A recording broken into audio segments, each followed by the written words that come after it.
तुम्ही तुमच्याबरोबर येतो तिकीट काढ रे इकडे आज भाऊ त्र्यंबकेश्वरला बसनी जात आहे.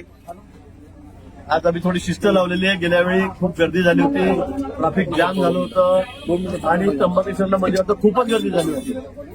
तसं तसे पोलीस अधीक्षकांची व्यवस्था बघितली आणि या वेळेला मात्र मिटिंग घेऊन बैठक घेऊन जिल्हाधिकारी स्वतः आहेत, एसपी साहेब या ठिकाणी आहेत आणि आम्ही सर्वांनी ठरवलं की गाड्या पुढे जाऊ द्यायच्या नाही. त्या कुणाची असेल आमच्या जरी असल्या तरी इथे गाड्या थांबवायच्या, इथून बसमधून प्रवाशांना पाठवायचं आणि म्हणून आम्ही सुद्धा आता गाड्या या ठिकाणी थांबवलेल्या आहेत त्र्यंबकेश्वरच्या अलीकडे आणि सर्व बसने पुढे जात आहोत.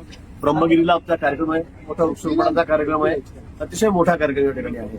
माननीय राजेंद्र सिंगजी या ठिकाणी आलेले आहेत आणि म्हणून आम्ही आता बसने तिकडे निघालेलो आहोत. येस भाऊ. ओके. पत्रकार मागे चला पटपट तिकीट काढून कंडक्टर मागे